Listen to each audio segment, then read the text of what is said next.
cleared. And next, moving on is I want to ask about the runners. For runners, Okay. there was an incident also.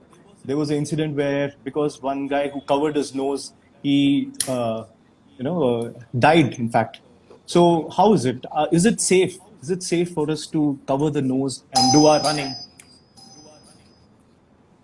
Now, my suggestion would be the best suggestion would be stay at home. So the running or coming out is all the secondary and tertiary. The first primary thing is stay at home. That's the best defense against coronavirus. So basically, when we come to the mask, you have to obviously cover your nose and the mouth, both. You can't cover the mouth and leave the nose. So obviously, when you cover the nose, the airflow is obviously going to be restricted. It is not going to be the regular airflow. So just because of its restrictions, your lungs is not going to get the sufficient amount of oxygen. So obviously, you will have trouble in breathing. And if you are a person who is having some respiratory related problems, it's going to be difficult for you. So similar to athletes, they need more oxygen. So it's difficult for them. So do I cover or don't cover when I'm running? You have to cover. You have to cover because have to cover. I have seen like people, when we running or something, or when we went walking, we see that after certain distance you don't see anybody. You don't see any walkers or you don't see any runners. And then we just lower it and then we keep it open and then we see somebody again. We pull it up. Is this a good practice or bad? So basically, I want to say that don't touch your mask regularly. So it's a very bad habit actually. Don't touch your mask regularly and lowering it down. And so what you're going to basically do is your hand is going to touch the places where the virus would be there, the possibility. And that is going to infect a healthy person. Like you go to your house, may infect your grandfather, grandmother, or anyone who is immunocompromised. So anybody can get infected. So better, I think you cultivate the practice of not touching the mask. So people have the habit of touching the mask like this. Yeah. That's not a very healthy one. Yeah.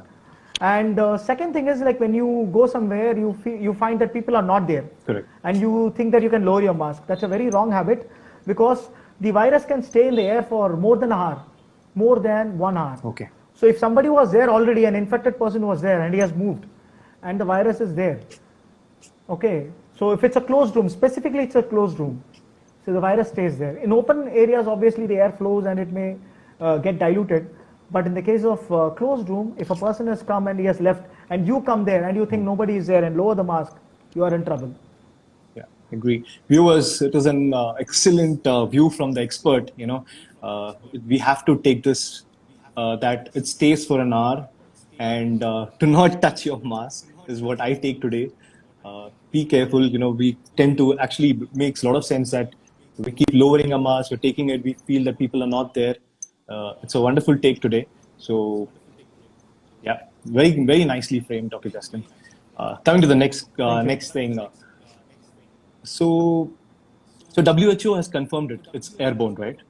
So what is your take on that? Yeah. See, this from the beginning, as a scientist, we had the hypothesis that it is airborne. So it is airborne and it is problematic.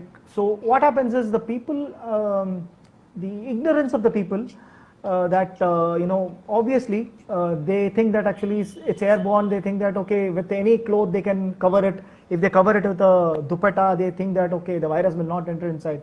It's like closing your eyes and thinking that the world is actually not, functioning. So it's not like that. So you have to understand that the virus is real and you can never see it. It can penetrate through any fabric. There is no fabric in the world that can stop it. Any tightly knitted fabric, it can penetrate through anything. Okay. So the only way to stop through a mask, if you want to stop it through a mask, it should be electrostatic charged. Otherwise, there are some masks that have come recently, nanoparticle mask, and there are a lot of other masks, multi-layered mask and other things. So they are coming. They have not yet reached people. I hope they reach people very soon. Okay. So yeah, again, I always say when we come to Indians, we always make a jugaad of it. Is the handkerchief allowed? No. It's equal to not wearing. With a handkerchief and without a handkerchief, it's not going to make any difference. It's not going to make any difference. Okay. So I've seen many people around. They wear a handkerchief. So is it safe? Is it safe? That's what my question. So you say It is not. It is definitely not. doesn't serve the purpose. Yeah. I think I want to make a point over here. There is a very the ignorance plus there is a habit with the people that they come to a mindset that once they wear the mask, they think that as if it's a 360-degree weapon, that it can protect you, or a shield, it can protect you. You go outside and the virus cannot touch you. So what they do is they wear a cloth mask, they wear anything that they get. Yeah. They go outside with that confidence that nothing is going to enter. That's the biggest mistake people do. Yeah. So what happens is they think they are wearing masks, they go and talk to anyone. So the chance of spread is too much.